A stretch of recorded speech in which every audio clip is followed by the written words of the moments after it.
glass everywhere. That's the second time this month. I mean, why us? Well, it's a wild guess, but we do back onto a golf course. Don't I know it? I came home yesterday and found a man in a Pringle pulley thrashing about under your dad's weeping willow. I'm fed up with it. These golfers swan into your back garden and swan out again as if they owned the place. Thanks, mate. Cheerio.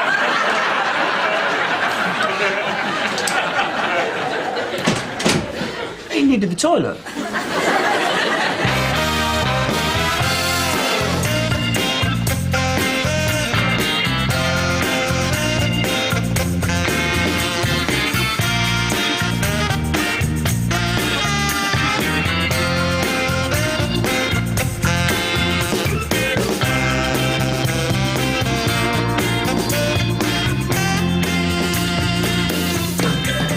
It's a fish, Barbara. I can see that, Ted. Someone left it in my cab. I've racked my brains whose it might be, but I've had that many fares. Well, salmon's expensive, so it's no one from round here. Right, so what should we do with it? Eat it. Oh, no. No, we can't eat found fish. It's not ours. Oh, come on. It's one of the perks of the job. Barbara, this is someone else's fish. Oh, God, why does this happen to me? It's like that woman I picked up from the hospital who left her placenta in my boot. Ted, not before our tea. This is so typical. Calm down, Ted. It's just a fish. All right, Mum. Neil. Oh, good. You'll be late for work again. Hey? Well, if you carry on like this, you'll be sacked from that pub. You'll have to get yourself a proper job.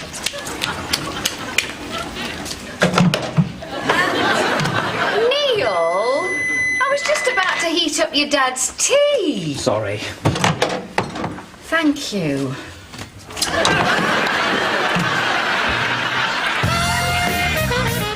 I need a repeat prescription from Dr. Glenn. Right, fill in the form, put it in the box. It'll be ready tomorrow. Oh, no, I can't wait until tomorrow. I need it right now.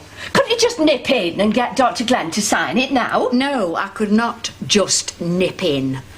She's got old Mr. Fletcher in there and she's in the middle of a manual evacuation. And if you think I'm subjecting myself to that sight before me lunch, you've got another thing coming.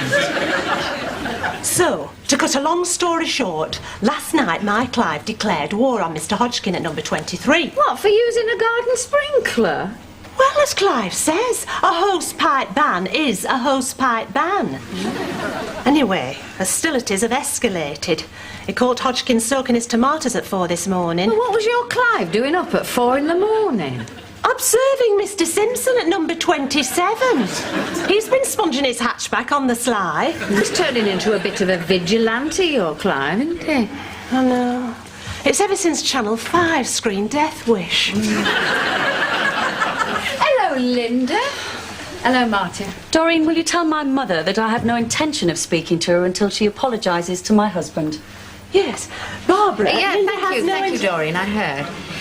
Linda, when I used the word untalented... Pompous. Yes. Pea-brained. Yes. Wazzock. Thank you. I meant it in a warm, affectionate way. Oh, as in what a lovely, untalented, pompous, pea-brained wazzock your husband is. Exactly. Doreen, I believe I've got an appointment at 11. Oh, yes. Of course, you're under your married name, aren't you? I've forgotten you've become a pond. How's the world of regional television news? It's fast. Clive did enjoy that item on the hand-gliding goat. Thank you, Doreen. You know, I got a lot of comments after that one. Oh, I bet. I said to Ted, where does Martin get his ideas from? Will we have to wait long? No, not long. It's you, isn't it? You're him, off the telly. Is there no hiding place? Local news bloke. Martin Pond. Oh, can I have your autograph? Oh, the price of fame. I never miss one of your programmes. You're just not trying. Give us your pen. And something to write on. Have one of these. I just so happen to have some new glossy 6x4s. Oh, thank you, thank you. Can I have one of those, Martin? Of course you can, Doreen. Oh, you do look handsome. And they say the camera never lies. You know, that's true. Look at our wedding photos. There's not one of you with your mouth shut. You can go in now. Linda, what are you in for? Mum, if you haven't got the grace to apologise, I think it's better that we don't talk. But you're all right. It's nothing serious. No. You know, you're a lot smaller than you look on the telly. I suppose so. OK. Bye. I've got to fetch Dr. Walsh. He's stuck in reverse on the A64 and he has to keep stopping to ease his frozen shoulder.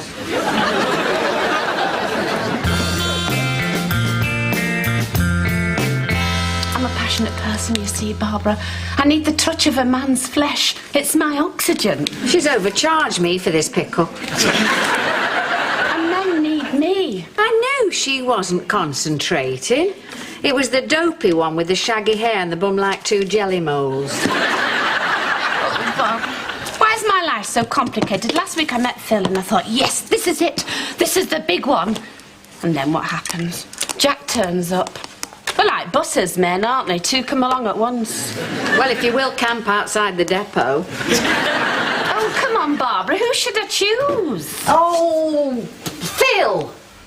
Jack's got the yacht. Well, Jack, then. Oh, I don't know. Well, why don't you keep them both on the go? It's never stopped you before. Well, I can't. They've both got the same birthday. So? Well, I can't blow both their candles out at the same time, can I? We'd have to choose. We all have to choose. I had to choose. Another 200 points, we can have a cheese board. We've got a cheese board. But this one's got a built-in torch. Of course, you might not make the right choice, but we have to choose. Jack was amazed, you know, when I told him we were sisters. Why? Well, look at you. No wonder you've ballooned to a size 16. It's all this stodge. And there's no meat in these pies, you know. It's all lips and eyebrows and no taste. Not unlike yourself, then. I'm just saying, you should look after yourself a bit better. At least I've still got the body I was born with. Most of you's in some plastic surgeon's pedal bin. Oh, that's fantastic, Mum. What was it? Fish pie. Yes, delicious, pal. Anyone thought about that salmon? Well, it's a bit late now. Eh? You just scoffed it. We've eaten that fish. We agreed we'd leave it 48 hours. It was tainting everything in the fridge, Ted. So we consumed stolen goods. It's not stolen. As good as. Oh. Up with the baby daughter. Oh, look, it's Martin. We've all seen it, haven't we? A family row that causes a rift that can't be fixed. Well, in this case, the mother is an orangutan who's rejected her baby daughter. You just called me an orangutan. No, he didn't. Yes, he did. What we do know is that this orangutan family won't be happy until the mother sees sense and makes up with the baby daughter. I'm Martin Pond, and this has been Pond Life. That's a sad tale of family unrest, Martin. But before we go to the weather, I believe you've some happy news of your own family. Yeah, that's right, Bob. Me and my wife Linda found out yesterday that a new little pond is on the way. Linda's pregnant.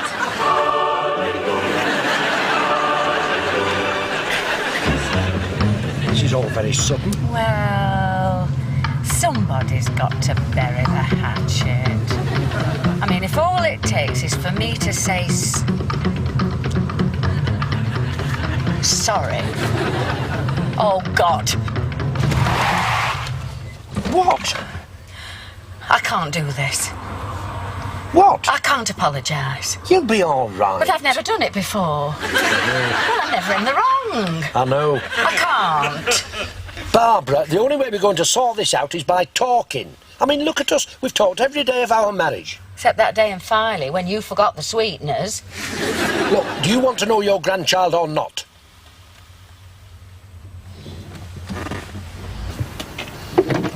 Linda. Have you come to apologise? Well, first things first. Have you come to apologise? Now, about this grandchild of mine.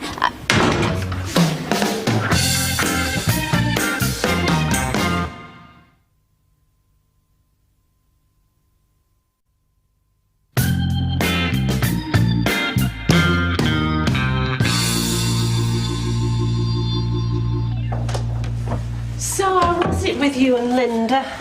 Well, Well, if a door slammed in your face counts as a reconciliation, we're halfway there. Oh, think of the baby. Be awful if that baby grew up not knowing its grandparents. It's not up to me, Dory. Clive never knew his. He tried to trace them once, but it's not easy to keep tabs on a Bedouin. And how is Clive? Still spying on the neighbours? Well, actually, he's not himself today. Oh? He confronted Mr. Hodgkin last night while he was watering his hanging baskets. Clive was very masterful. He said that if he didn't desist with immediate effect, he would be obliged to present Yorkshire Water with the video evidence. And? Well, things got a bit ugly. Mr. Hodgkins grabbed Clive by the neck and performed a rather primitive colonic irrigation with his hose pan. I'm not stopping. I just wondered if you would water my plants for me whilst I'm away. Well, I suppose so, but it's a bit risky with her Clive on the rampage. On your travels again, Jean? Jack's taking me to Florida. What does this Jack do? He has an international muffin franchise. He supplies NASA. He's had a muffin go round the moon. See you in 2 weeks. Hello, surgery. Oh, hello, Dr. Walsh. Right, OK then. His fan belt's broke. He's borrowed a pair of tights from an OAP outside Kingdom of Leather.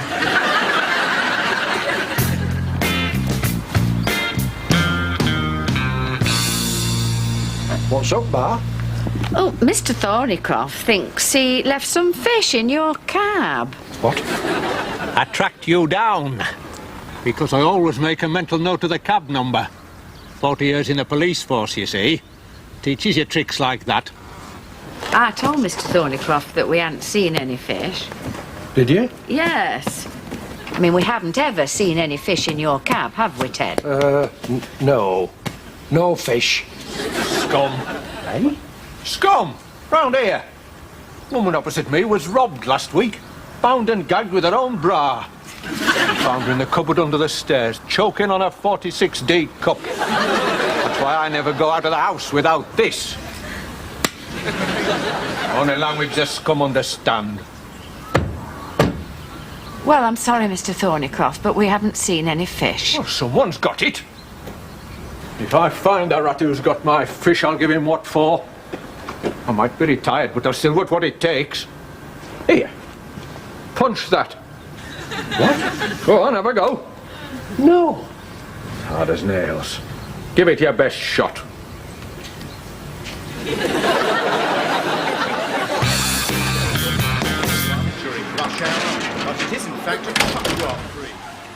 We shouldn't have punched him, Bar. He asked us to. He stopped breathing. Has he gone yet? He's still out there sniffing round our bins. Who's out there? Thornycroft, we ate his fish. Oh, dear. You know what they did to that bloke caught stealing from the allotments? Bludgeoned to within an inch of his life with a prize-winning parsnip. Oh. Why don't you squirt... Why don't you squirt some ketchup on your chest? Spot of mustard on your belly and have yourself a buffet. Hey. Look what you've got us into. Lying to ex-policemen, punching them. He's gone now. Why did you lie, Bar? To preserve the good name of Bullet Cabs, of course. It's him. He's found that fish in our bin. No, he hasn't, because I've not chucked it out yet. If that's him, I'm confessing. Your father really shouldn't drink coffee, you know. Martin. It's Martin. So I see. Barbara? Neil? What can we do for you, Martin? Well, I've talked things through with Linda, and I reckon she's now ready, taking everything into consideration, to make up, well, to accept your apology for calling me, you know... Untalented. Yeah. Pompous. Yes. Pea-brained. Yes. Was it? Thank you, Neil. What does she think? Barbara. Barbara. Well, for the sake of the baby. Thanks, Barbara. Good girl. Oh, this should be good. Linda, your mum's got something to say to you. Who's in there with you? Just the family, love. Come on in. Your mum wants to apologise. I never said I wanted I'm coming up the drive. What kind of mood she in? Well, she's... I'm going back down the drive, Martin. No. She's in a very good mood. Oh, it. You are. Okay. I'm coming up the drive then. When you're ready, love. Does she want us with our hands up or laying face down on the floor? I'm at the door. She's at the door, Ted. £4 that cost me.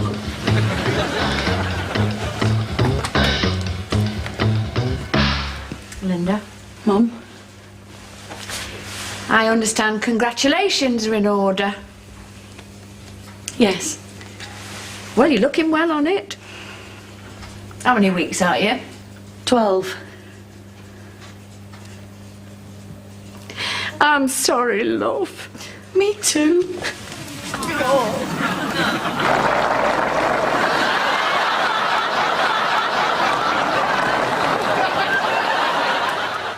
And modern science, marvellous, eh? To be able to see a photo of your unborn baby before it's born. Well done, love. It's about time you got started. I'm only 29. Oh, Karen Turner's your age. She's got 5 now. All by different fathers. Oh, there's no proof of that. When she takes them all out, it looks like a Benetton ad. So, let me get this straight. You've actually done it with it? Yes, Neil. And one day you'll find someone to do it with you. You didn't waste much time getting down to business, did you, Martin? You've only been wed 6 months. Well, Ted, you've either got it or you haven't. I always said I could hit the bullseye. Well, you're certainly built like a darts player. Hey! I won't have you talking about the father of my future grandchild like that. Have you thought of any names? I like Robert. Oh, I don't like Robert. I do. No, if it's a boy, I like Henry. Oh, no, not Henry. Oh, I'd always be thinking of that Henry Thornton. Do you remember, Ted, the one with the nostril? Didn't he drown in that automatic loo outside Tesco? Yes, that's right. Well, definitely not Henry. No, I like Robert. What about you, Martin? I've always been rather fond of Martin. If it's a girl, I like Jessica. Or Martina. I reckon he looks a bit like me. Nah. How come? No, I think he's got my nose. Very distinctive. Well, all I can see is a big white blob. Hey! I thought we banged cracks at Martin.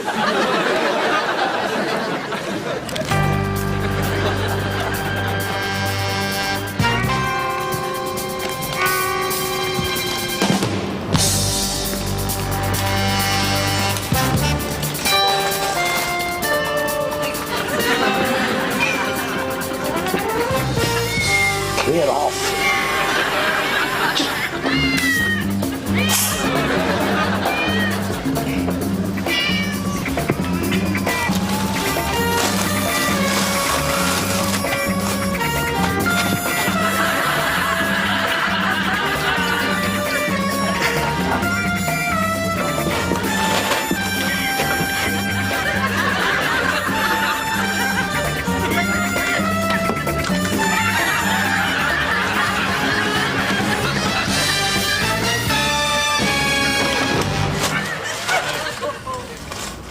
It's your fish.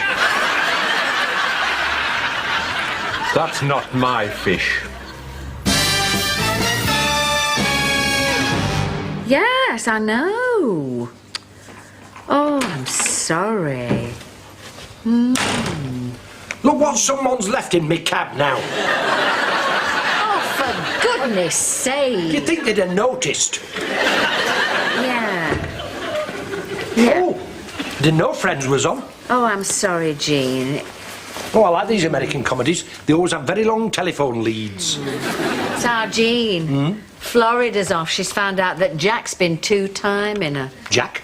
The Muffin Man. Oh. She called in on her way home, found him with his physiotherapist, half naked, covered in instant whip. What flavour? Butterscotch. My favourite. Well, Jean, I'll have to go now. Grandad's back. Hey. Yes, it is lovely, isn't it? Anyway, you keep your pecker up and call us tomorrow. All right, bye. Oh, honestly, Ted. Why is everybody at each other's throats? Oh, no. I mean, there's me and Linda. There's Jean and her fella. There's Doreen's Clive and his neighbours. Why can't we all get on? Why can't we just try and be friends?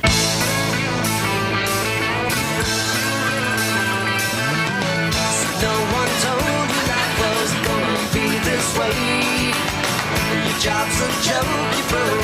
Your love life's the away. It's like you're always stuck in second gear. When it hasn't been your day, you're feeling your year. But I'll be there for you. I'll be there for you. I'll be there for you. 'Cause you're there for me too. Are you sure? Well, maybe not. Oh, look at this. A 10-day coach trip of the EU. You what? You get to spend at least 2 hours in every country of the European Union. Your luxury coach comes complete with toilet and TV. Oh, and they even throw in a complimentary croissant. Sounds a bit racy for us, Ted. Perhaps when we were younger. Yeah. Do you ever think of the things you might have done different if you were young again? Well, I'd never have bought those tan moccasins. They still pinch. I've never have fell out with my mum for all those years. But, you know, even on her deathbed, she swore those oven gloves were hers. I'd never have let Ray Tooby retile the garage roof. Right messy made of it. I'd never have let you try to carry me over the threshold. You have no sense of romance, Barbara. I cracked my pelvis, Ted.